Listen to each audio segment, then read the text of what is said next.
Okay, so today's project, I've got to complete a small piece of skirting in a corner between two door frames. So they're only very, very small, and you sort of see like this. Traditionally, most people would miter the two pieces, stick them together, like that sort of thing. Now this being an 1800s house, no corner of any wall is actually square. So what I'm actually going to be doing is what they call coping. So I'm going to cope this joint. I'll take this piece of wood off, I'll just clamp down, which I did before I was thought about actually doing this. So you can see perhaps in this one, I've actually mitered it. So what I'm going to do is actually with a jigsaw, cut along there, follow the contour of the actual piece of skirting board and cut that backwards at a slight angle. Then once I've done that, once it's actually been cut, it should actually then mate to this other piece nicely. And with this sort of joint, depending on which way it's actually done, if you're walking in the door, you want the joint facing away from you, so you'd want to be looking down it that way, so when the piece of wood slides up against it, you don't see it. Now this actually helps a lot in imperfect 90-degree corners and things like that, and also if walls start to move a bit, you're less likely to see the gap actually open up.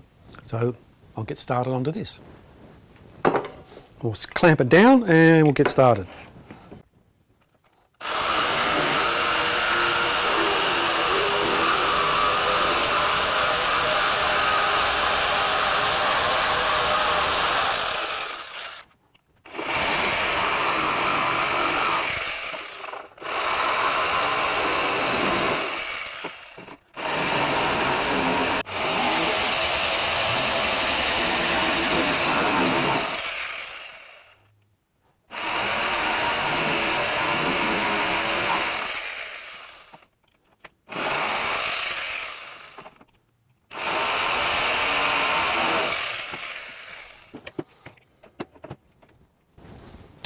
Okay, so there we are. You can see it's sort of been cut around like that.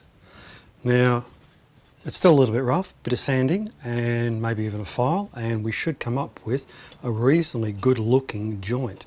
So you can just see, and I can see there's a little bit of daylight between them, but when you're looking down the wall at that is not a bad little joint.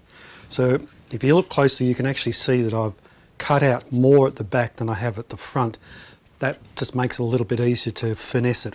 Okay, so not a bad little neat joint, looks reasonably clean. Okay, which even though this takes a lot more time to do and to fiddle with it and sand it and get it just perfect, as good as you can, and a little bit of no more gaps, hey, that's a wonderful thing it is. You'll find that in old houses, this is by far the best way of doing it. And this is the second old house that we've renovated or tried to bring back to its former glory.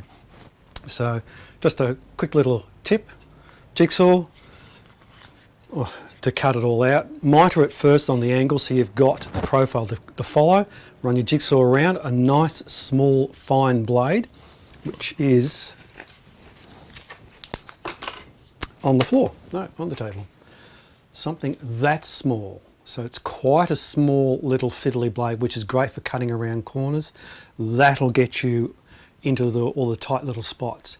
Give it a try, practice it a couple of times.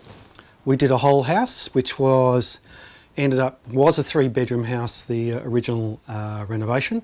We extended it and put a second story on, and by the time we actually finished the house, it went from a 3-bedroom to a 6-bedroom, and each one of those rooms I did this in. So it might be at least half a day just to do 4 corners to get them all correct. Okay, but once you get down, once you perfect your technique, you'll find you'll go faster and faster and faster. Okay, so that's just a quick video for today. Thank you.